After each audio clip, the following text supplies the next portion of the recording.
ওকে, প্রিয় শিক্ষার্থী বন্ধুরা, আজকে আমি খুবই ছোট একটা ভিডিও নিয়ে আসছি এবং এটা খুবই ইম্পর্টেন্ট। আমরা যখন গ্রাফিক্স ডিজাইন নিয়ে কাজ করি, সেটা অনেক সময় দেখা যায় যে আমাদের স্ক্রিনে অনেক প্যালেট অবস্থান করছে, যেটা অনেক সময় প্রয়োজন হয় না, সেটা বাদ দিতে হয়। আবার অনেক সময় মুহূর্তের ভিতরে এটা দরকার হয়, বা অনেক সময় কাজ করতে গিয়ে আমাদের পুরো স্ক্রিনটা যদি ক্লিয়ার থাকে, তাহলে আমাদের অনেক কাজ করতে খুবই প্লেজেন্ট ফিল আমরা করি। তো সেক্ষেত্রে আমরা কিভাবে কাজটা করি, অন্যদিকে আমরা কিভাবে আমাদের স্ক্রিনটাকে কিভাবে আমরা বিভিন্নভাবে মোডে দেখতে পারি, সেটা আমরা দেখতে পারি আসলে।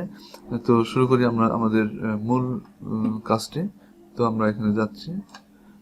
ফার্স্টে আমরা যদি যাই, যেখানে আমরা ফাইলে যাচ্ছি, ফাইলে গেলে আমরা নিউ থেকে আমরা একটা যখন ডকুমেন্ট তৈরি করি, আমরা এখান থেকে একটা ডকুমেন্ট তৈরি করি, ক্রিয়েট দিলাম। ক্রিয়েট দেওয়ার সাথে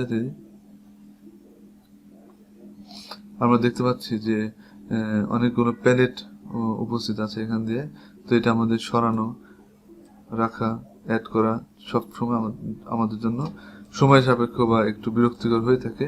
সেক্ষেত্রে আমরা খুব দ্রুত গতিতে এটা সরাতে কিভাবে, সিম্পল একটা কমান্ড আছে, কিবোর্ড কমান্ড, সেটা হলো শিফট ধরে আমরা এখন চাপ দেবো, অটোমেটিক্যালি সব ক্লিয়ার হয়ে গেল। আবার যদি আমরা মনে করি, আমরা ধরি এখানে কিছু কাজ করলাম, এখানে আমরা জাস্ট একটা কাজ করে আমি চাচ্ছি যে এটার উপর আমরা গ্রেডিয়েন্ট দেবো। তো গ্রেডিয়েন্ট প্যালেটটা আমাদের কোথায় আছে?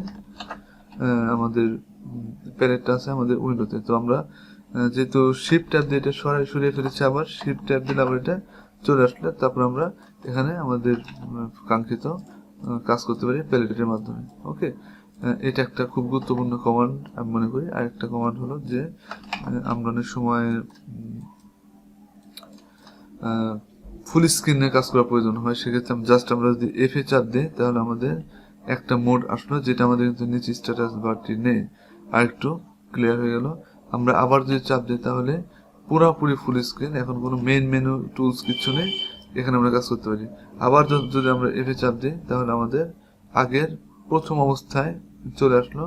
তো এইভাবে আমরা এফ 3বার চাপ দিয়ে আমরা কিন্তু আমাদের স্ক্রিনের মোডটা চেঞ্জ করে আমরা সহজে কাজ করতে পারি।